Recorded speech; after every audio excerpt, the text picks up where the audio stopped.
Have you ever noticed something strange? The moment you buy a new car, you suddenly start seeing that same car everywhere. Not because it magically appeared overnight, not because the world changed, because your mind changed first. And that raises a dangerous question. If your mind can suddenly make you notice opportunities, can it also make you notice problems, stress, rejection, bad luck, and struggle everywhere? Think about it. You don't want to open the mailbox because you already believe there are more bills inside. You leave the house feeling rushed, irritated, negative, and somehow the road gives you exactly that energy back. Traffic, delays, annoying people, bad timing, more frustration. It feels like life is attacking you. But what if life is not attacking you? What if your mind is filtering reality and then feeding you more of whatever you're already focused on? Because the truth is this: your thoughts are never neutral. They are instructions. They shape what you notice, what you feel, what you expect, how you act, and eventually, what you create. So no, this is not just about positive thinking. This is about understanding one of the most powerful forces in your life. Thoughts become things. And once you truly understand that, you will never think casually again. Most people think they are seeing reality clearly. They're not. They are seeing reality through a filter. Your brain is constantly receiving more information than you could ever consciously process. Sounds, faces, movement, risks, opportunities, patterns, emotions, signals. And because it cannot handle everything, it starts filtering. It decides what matters, what to ignore, what to amplify, what to look for again. That is why when something becomes emotionally important to you, you start noticing it more. A car, a word, a problem, a fear, a goal. This is why one person walks into a room and notices judgment. Another notices opportunity. Another notices rejection. Another notices connection. Same room, different mind, different reality. So when people say, "I'm just being realistic," many times they are not being realistic at all. They are being conditioned.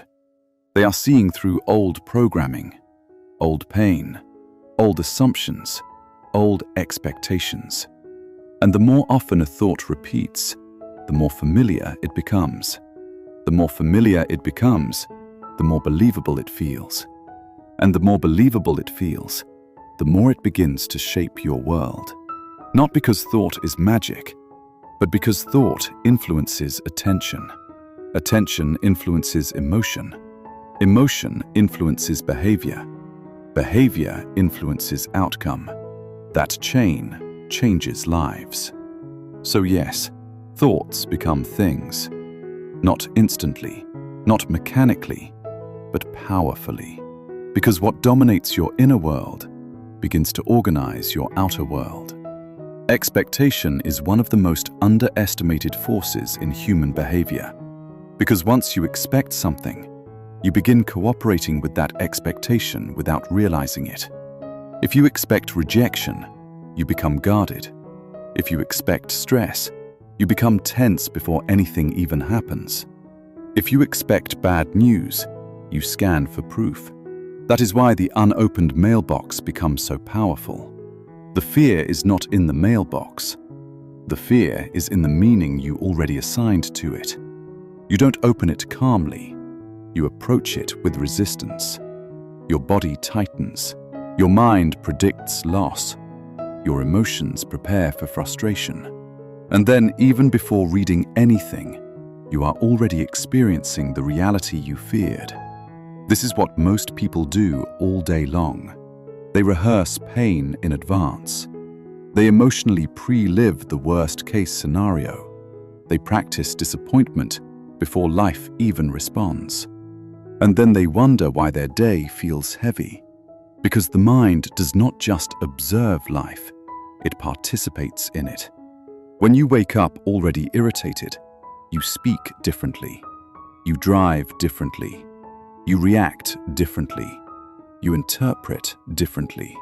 You become a magnet for confirming evidence, not because the universe singled you out for punishment, but because your nervous system, attention, and behavior are all aligned with the same internal message. Today will be difficult, and life often gives you enough evidence to keep that story alive. Let's make this even more practical. Imagine you leave the house late. You're already negative, already hurried, already feeling behind. Now watch what happens. Every red light feels personal. Every slow driver feels stupid. Every delay feels offensive. Every inconvenience becomes evidence that the day is against you. But here's what most people never notice. Your state is now shaping your perception. A neutral event becomes an irritating event. A small delay becomes a huge problem. A normal human mistake becomes a personal attack.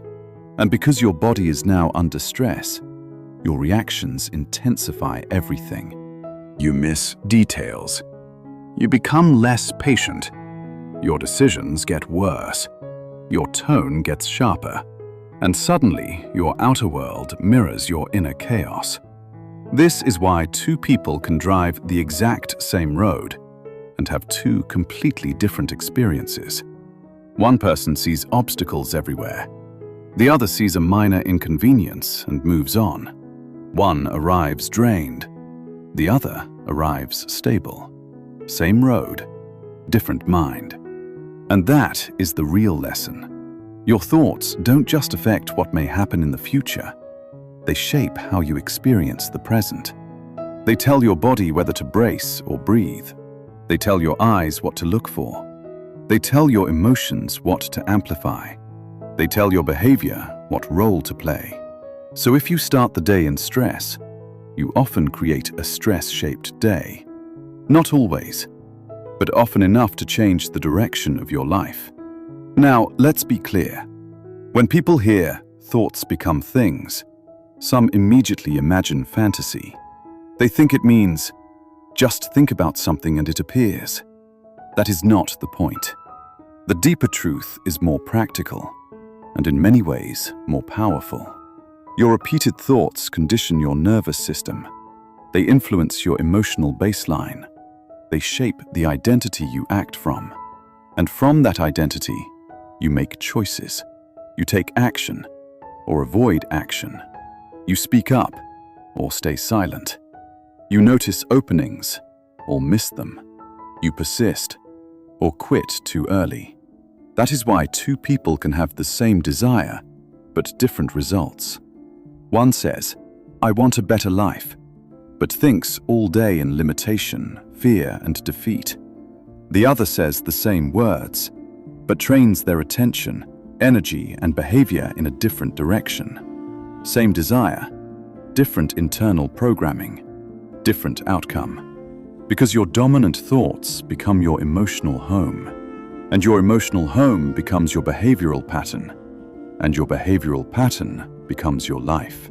This is why change is not just about motivation. It is about reconditioning, about noticing the script running in your head, questioning it, interrupting it, replacing it, repeating the new pattern until it becomes natural.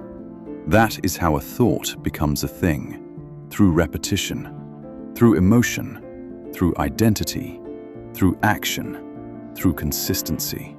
Negative thinking is dangerous, not because one bad thought destroys your life, but because repeated negative thinking becomes orientation.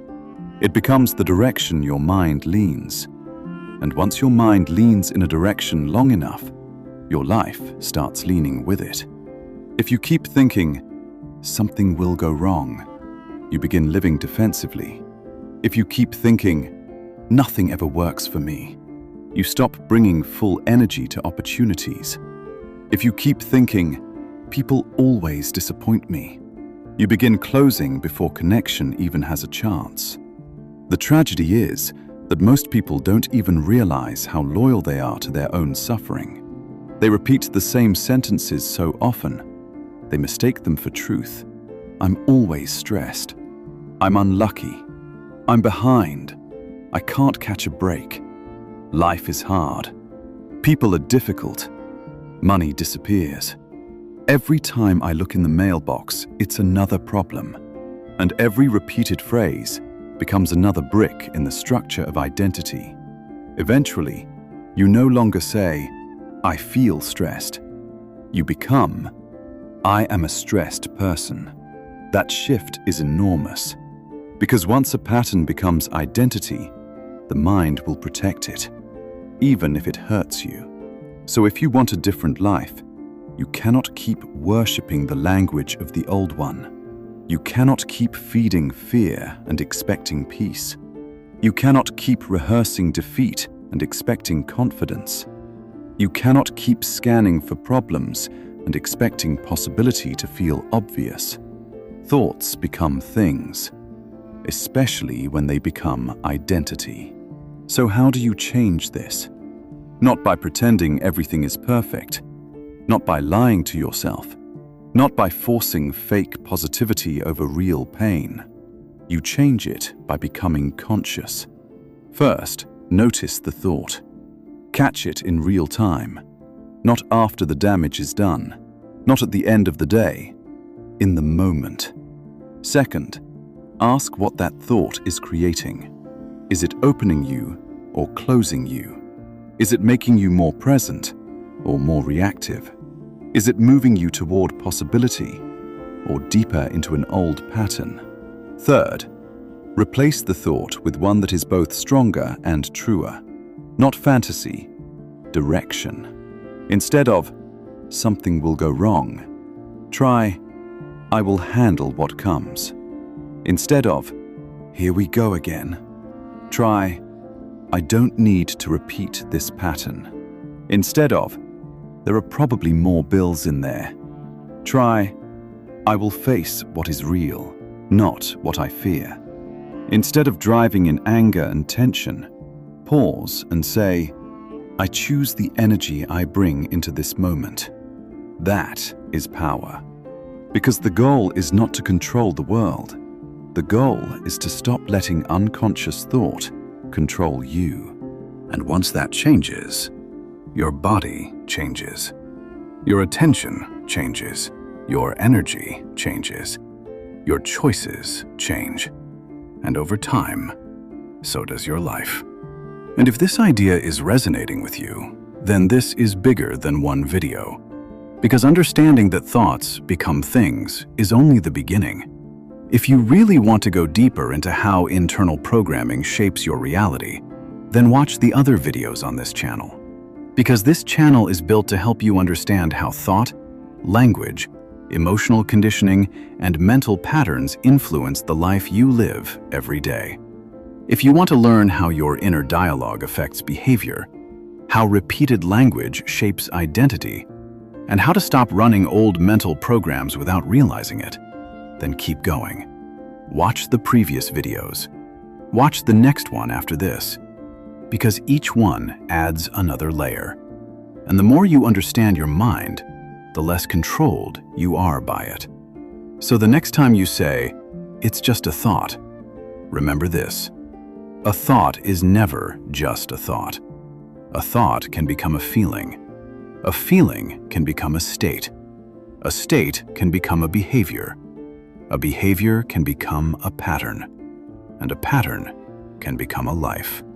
That is why the smallest thought matters more than most people realize. Because the life you experience outside is deeply influenced by what you repeatedly allow inside. So pay attention to what you rehearse. Pay attention to what you repeat. Pay attention to what you expect. Because whether you are creating fear or creating strength, you are always creating something. Thoughts become things. The question is, what are your thoughts becoming? If this video spoke to you, subscribe, stay with this channel, and continue the journey. Because once you learn to direct the mind, you stop living by accident.